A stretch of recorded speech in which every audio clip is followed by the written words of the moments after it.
अस्सलाम वालेकुम दोस्तों, हाजिब शक्करवार बाबा के दरबार में आज हम इकट्ठा हुए हैं सारे खादिम साहब से बात करने के लिए और इनके अकीदतमंदों से बात करने के लिए। 747वां उर्स हजरत का आने वाला है और उसकी तैयारियों के सिलसिले में इनके खादिम से और सब अकीदतमंदों से हम बात करेंगे। आज हम बात करते हैं एक बहुत पुराने खादिम जो पीढ़ियों से यहाँ इन्हीं की सेवा में लगे हुए हैं, तो आज उनसे बात करते हैं। आप अपना पहले नाम बताएंगे? हाजी अजीज़ खान। हाजी अजीज़ खान हमारे साथ हैं और ये बहुत सालों से सरकार की यहाँ पर सेवा करते हुए आए हैं, उनकी खिदमत करते हुए आए हैं। तो पहले इनसे जानेंगे कि इतिहास क्या है जिसको लेकर बाबा यहाँ पर आए, उनका कैसे यहाँ पर निवास हो। हाजी साहब बताएं। बाबा सब्जवार के रहने वाले थे। आप मक्का चले गए। मक्का से ये हुआ कि आप हिंदुस्तान जाओ। आप हिंदुस्तान आ गए। उसके बाद में क्या हुआ कि यहाँ लोधी का राज था। तो लोधी के राज के में जैसे फौज आपस में लड़ाई दंगे होते हैं ना, इसलिए वहाँ भेज दी उन्होंने, लोधी ने। तो पहले तो नालनोल को सर किया, फिर नालनोल से यहाँ नर शरीफ आ गए। नर शरीफ आने के बाद में यहाँ जंग होता रहा। राजपूतों का राज था यहाँ। जंग होते होते आइंदे से आखिर में उनको हार पर आ गए वो। फिर उन्होंने दुआ करी, गिड़गिड़ाए दुआ करी। जब आपने ये कहा कि मेरे घोड़े जो हैं आप इस साइड से दौड़ रहे हैं, तो आप आज जंग करो। आज उन्होंने जंग किया। उसके बाद में ये पता लगा कि हाजी शक्करवार, तो हाजी शक्करवार आपका नाम क्यों है? कि यहाँ शक्कर बरसती थी, इसलिए आपका शक्करवार नाम है। तो हजरत आपसे ये जानना चाह रहे हैं कि जैसे शक्करवार यहाँ नाम पड़ा हुआ है इनका, तो शक्कर ये कहाँ मतलब कैसे बरसती थी, उसका क्या इतिहास है? मैं यहाँ एक जाल का पेड़ था, उस जाल के पेड़ में शक्कर बरसती थी आइंदी से, इसलिए आपका शक्करवार नाम निकला। शक्करवार नाम तो आपका ऐसा था जहाँ से आप चले थे ना पहले हिंदुस्तान आने के लिए, एक बुढ़िया का घर था, वहाँ आप रुके। रुकने के बाद में वहाँ खाना पीना उनको खिलाया। तो आप उन्होंने ये कहा कि भाई कोई थोड़ी सी शक्कर है तो दो। बोला भाई शक्कर क्या, हमारे खाने के लिए कुछ है ही नहीं। उन्होंने देखा भी देखो, तो वहाँ पहले के ज़माने में मटके होते थे, मटके देखे तो सब मटके भरे हुए हैं। तो शक्करवार नाम तो आपका वहीं निकल गया था। फिर यहाँ आने के बाद में यहाँ एक जाल का पेड़ था, उसमें शक्कर बरसती थी। कितना प्यारा इतिहास शक्करवार बाबा का हजरत ने इन्होंने बताया, हाजी साहब ने। हजरत आपसे ये भी जानना चाहेंगे कि आगे आने वाले उर्स के कार्यक्रम में इस बार असलम साबरी साहब का यहाँ आने का प्रोग्राम है, तो कैसा लग रहा है यहाँ पर सब लोगों को? बहुत अच्छा लग रहा है साहब। आइंदे सब बहुत बढ़िया लग रहा है, बहुत अच्छा रहेगा। आइंदे से पब्लिक सब इकट्ठी होगी।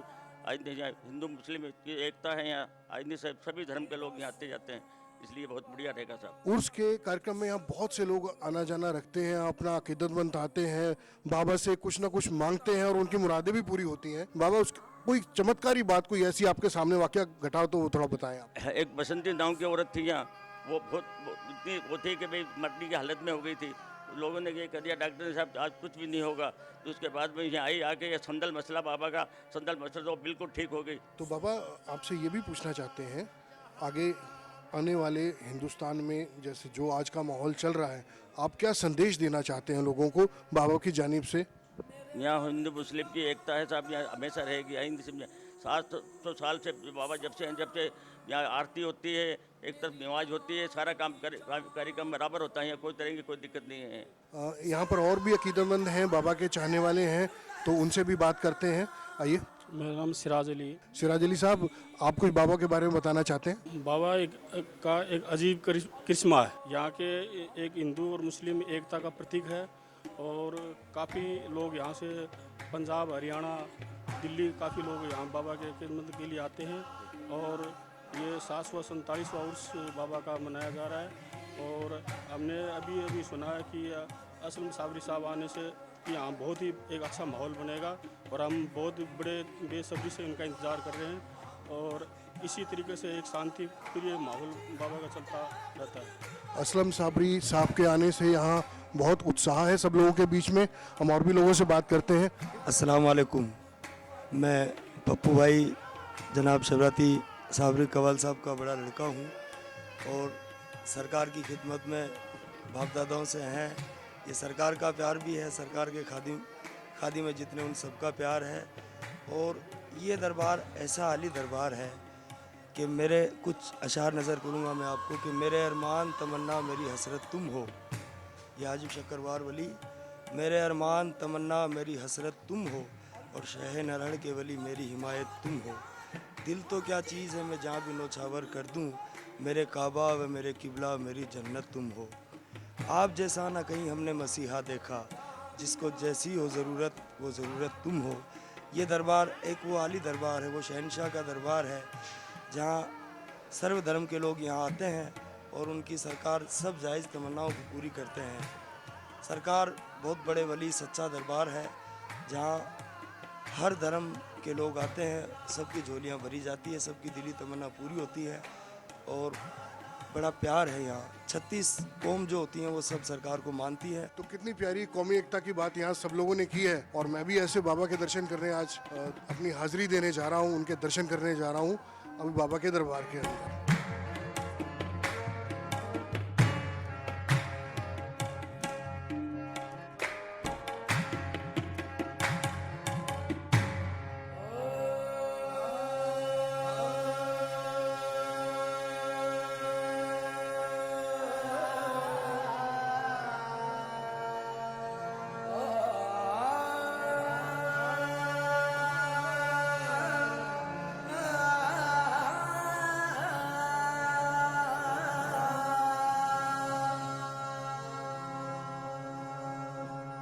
दो आलम विच कसम खुदा दी,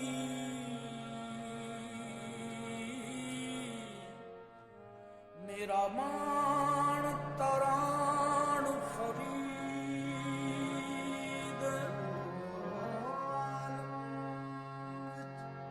कसम खुदा दी,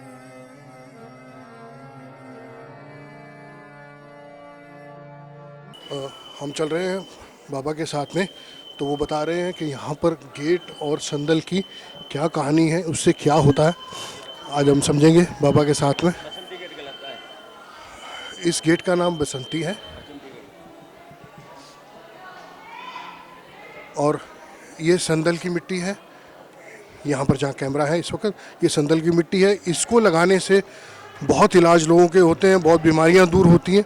बाबा के कर्म से इस मिट्टी के लगाने से बहुत बीमारियाँ लोगों की ठीक होती हैं, उनकी तकलीफ़ें दूर होती हैं, ऐसा बाबा का बताना है।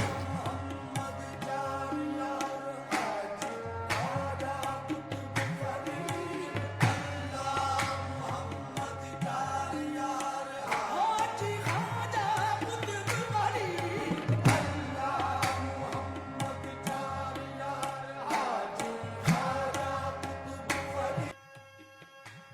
बाबा के साथ अब हम जाएंगे दरगाह शरीफ के पीछे का हिस्सा देखने के लिए कि वहाँ पर क्या क्या हिस्से हैं, वहाँ और क्या क्या चलता है। यहाँ ब्राह्मण रहता है, एक तरफ तो नमाज होती है, एक तरफ से घड़ियाल बजाते हैं। वो टाइम पर इनको आने पर सुबह 5 बजे आना होगा, वही 5 बजे नमाज का टाइम है। ये बराबर जब यार ये बराबर यहाँ घड़ियाल बनती है यहाँ भाषा। 2 परिवार हैं ब्राह्मणों के यहाँ। हिंदू मुस्लिम एकता का इससे बड़ा उदाहरण हिंदुस्तान में नहीं हो सकता कि यहाँ दरगाह शरीफ, उसी के अंदर मस्जिद, लोग नमाज भी पढ़ते हैं और यहाँ मंदिर का घंटा भी बजा जाता है सेम उसी वक्त के ऊपर। तो कितनी बड़ी बात है। हिंदुस्तान को आज के माहौल में ऐसी जगहों से सीखना चाहिए कि कैसे दोस्ताना माहौल, कैसे प्यार के माहौल में लोग रहते हैं। ऐसा ही हमारे पीरों का संदेश है।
चलते हैं आगे। धरसू वाले बाबा की दरगाह कहलाती है। धरसू वाले बाबा की। तो धरसू वाले बाबा की दरगाह क्यों कहलाती है? आइंदे से आप यहाँ की पैदाइश थी और आप यहाँ ही रहते थे। तो क्या हुआ कि इन्होंने अनाज बाया तो अनाज पे क्या एक घूंटे के ऊपर एक ठेकरा रख देते थे। आइंदे समझे। तो उसके बाद भी आप कि ये थोड़ा सा बाजरा निकाला जो निकालते उस बाजरे को ये कह दो कि भाई इस बाजरा को ले जाए। तो 5 किलो बाजरा था, बोला गांव को क्या कह देंगे। एक आदमी खड़ा हुआ था, बोला मैं अकेले ही ले जाऊंगा मैं। बोला भाई तुम अकेला क्यों, तो तुम तो गाँव को बोल दो ले जाए। तो वो पूरा गाँव लग गया, वो बाजरा निमड़ा नहीं। निमड़ने के बाद में आप यहाँ आए, दरगाह में आए, तो आपने कहा कि एक मयान में 2 तलवार नहीं खटी जाती हैं। तो आप मुझे बोला इजाज़त दो। बोला इजाज़त चाहिए, जहाँ तुम्हारी झाड़ी पल्ला पकड़ लेना वहीं चले जाना। फिर आप यहाँ से धरसू चले गए। आप धरसू में अब धरसू वाले बाबा की ये दरगाह जहाँ पर जा रहे हैं, और दिखने में सिर्फ 5 किलो अनाज वो 5000 लोगों के इकट्ठा करने पर भी, गांव लगने के बाद भी वो अनाज खत्म नहीं हुआ। ऐसा बाबा का चमत्कार यहाँ पर रहा है। अदालत है धरसू वाले बाबा की, आई नहीं समझे आप धरसू चले गए और ये अदालत है। यहाँ फैसला हर एक आदमी का होता है। किसी भी बीमारी हो, अच्छी हो बुरी हो, सब तरह की बीमारी कट जाती है। अदालत के अंदर फैसला होता है। हम शहरों की कोर्ट कचहरियों को मानते हैं, और इस जगह साक्षात अदालत चल रही है। बाबा यहाँ नहीं है, वो दरसू चले गए, लेकिन यहाँ पर फैसले होते हैं। ऐसा हमारा हिंदुस्तान है जहाँ ऐसे विश्वास, ऐसे बिलीव के ऊपर लोग चलते हैं। हमको इससे सीखना चाहिए। हम चलते हैं आगे बाबा के दर्शन के लिए। यहाँ बाबा, उनका निवास है, उनके साथ में उनके साथ के पीर हैं, उनका भी निवास है। तो मैं बाबा से जानना चाहूँगा यहाँ पर किन किन का निवास है। बस उनके जो साथ में रहते थे उन साथियों का आस्थाना है यहाँ। आपकी तुरबत है धरसू में, खुद वो धरसू में है, और आप देख सकते हैं यहाँ पर बाबा के साथ जितने भी लोग थे, उनके चाहने वाले, उनके प्यार करने वाले, वो सारे यहाँ पर उनका निवास यहाँ पर इस वक्त है। और यहीं अदालत लगती है उनकी, जहाँ पर सारे फैसले किए जाते हैं, लोगों की तकलीफ़ें दूर की जाती हैं, उनकी जितनी भी समस्याएं पारिवारिक रहें वो भी दूर की जाती हैं। तो आज ऐसे ही बाबा के दरबार में हम हाजिर हैं, आप देख सकते हैं। अब हम आगे चलेंगे बाबा के साथ में।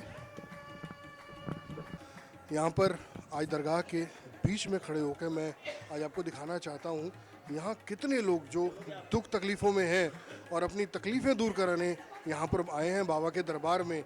आप सोचिए कैसा आस्था का, कैसा विश्वास का एक जन सैलाब यहाँ पर है। लोग यहाँ बैठे हैं, रुके हुए हैं, रातों को भी रहते हैं और अपना पूरा इलाज करा के यहाँ जाते हैं, अपनी परेशानियों को दूर करा के जाते हैं। ऐसी बाबा की यहाँ सब लोगों पे रहमत है। एक बार आप देख सकते हैं यहाँ पर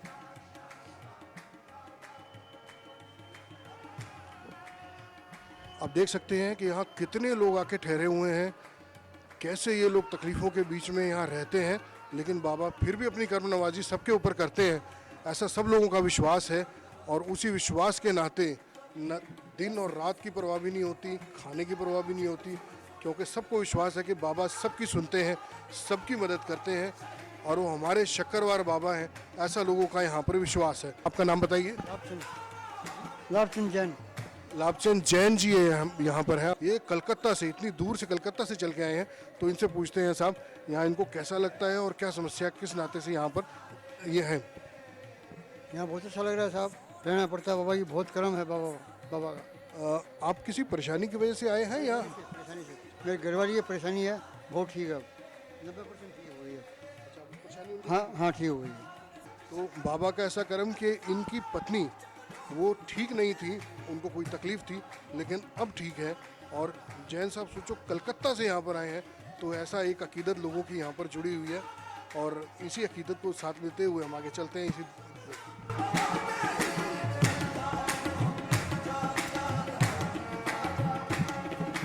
पल विच हीला बन जांदे ने, पल विच हीला बन जांदे ने, वली वसीला बन जांदे ने। बहुत बड़े बड़े नगाड़े भी पड़े हुए हैं, नगाड़े भी पड़े हैं। तो इसको कहा जाता है कि नौबत बजती है तो हम समझेंगे। सुबह 4 बजे नौबत बजाते हैं। सुबह आई नहीं, सुबह टाइम कैसे, सुबह का टाइम है इसका, और शाम को टाइम, दोनों टाइम बजती है ये। तो ये नगाड़े कब से हैं यहाँ पर? ये पीढ़ियों से ही है साहब, जब बाबा से आए हैं जब से ही है ये। तो सुबह 4 बजे इस नौबत को बजा के, नगाड़ों को बजा के यहाँ पर एक ऐलान किया जाता है कि बाबा का दरबार यहाँ शुरू हो। बाबा का दरबार खुल गया है, ये ऐलान कर दिया जाता है। तो बाबा अपने भक्तों को, अपने अकीदतमंदों को, अपने जितने भी चाहने वाले हैं उन सबको ये बताते हैं कि दरबार खुल चुका है, अब आप आ सकते हो। सोचिए कितना बड़ा उनका एक सेक्रीफाइस है, एक उनका त्याग है कि वो जाने के बाद भी इस रूप में लोगों की सेवा कर रहे हैं। यहाँ पर सब लोगों को बुलाया जाता है और उनकी परेशानियों को दूर किया जाता है। ये गेट नौल सिंह जी का बनाया हुआ है। नौल सिंह ठाकुर साहब थे, पहले आपसरी में ठाकुरों में हमला हो जाता था। आपसरी में जब आप पर हमला हुआ, जब आप दरबार में आए, दुआ मांगी कि बाबा कभी ऐसा ना हो कि मेरी जागीर छिन जाए। जब आप यहाँ के दुआ मांगी, उसके बाद में वो फतेह हुई। फतेह होने के बाद में ये नौल सिंह ने ये गेट बनाया। नौलगढ़ के रहने वाले थे। नवल जी उन्होंने ये गेट बनवाया है, इसका इतिहास जुड़ा हुआ है इस दरगाह के साथ में। बहुत पुराना इतिहास है, 700 साल से पहले ये दरगाह के अंदर सारी चीज़ें बनी हुई आप सब लोगों ने देखी। इस वक्त हम हैं बाबुल अजीज़ दरवाजे पे। ये पहला दरवाज़ा है यहाँ का, बहुत बड़ा दरवाज़ा है, आप देख सकते हैं एक बार। बहुत हाइट है इस दरवाजे की और इसकी भी एक इतिहास, एक हिस्ट्री जुड़ी हुई है। हम बात करते हैं बाबा से, थोड़ा हमको बताएं इसके बारे में। इसमें 1 लाख रुपया तो एक बनिए ने दिया था। उसके बाद में ये वैसे मेहनत से बाद में बनाया हुआ है। अब कितने साल पहले बना था बाबा ये? 25 साल हुए। 25 साल पहले ये दरवाज़ा बना है और इसके ऊपर डेट भी लिखी हुई है इसकी। डेट भी लिखी हुई है इसकी कि 25 साल पहले ये बनवाया गया। बाबुल अजीज़ दरवाज़ा जिसको कहा जाता है, और बाबा का इसमें बहुत बड़ा कंट्रीब्यूशन था। कोई बनिए थे यहाँ पर, उन्होंने 1 लाख रुपए का कंट्रीब्यूशन किया था, और भी लोग इसमें इन्वॉल्व थे, बाबा ऐसा बता रहे हैं। तो बाबा आपका संदेश, अब आप दरवाजे तक तो हमको ले आए हो, तो आप एक संदेश अब आप दे दो हमको, सब लोगों के लिए अपनी तरफ से। खुशी बनाओ। ये सबसे बड़ी बात तो यही है, ये अब ये मेला आ रहा है, इसके बाद सभी धर्म के लोग आएंगे। बाबा का संदेश है कि सब धर्मों के लोग यहाँ आते हैं और सब धर्मों के लोग यहाँ आते रहेंगे। सब लोग यहाँ किधर आए, बाबा उनके लिए हमेशा उनका स्वागत करते हैं। जिनका वो काम संवार सके वो संवारते भी हैं, जो झोली भर के मांगते हैं लोग, बाबा देते भी हैं। और सब लोग भाईचारे से, अमनगी से इस माहौल में रहें, ये पीरों का संदेश है, ये हमारे बाबा का भी संदेश है। और इसी के साथ आज की यात्रा हम यहीं समाप्त करते हैं। अशोक राजपूत, मीडिया दरबार।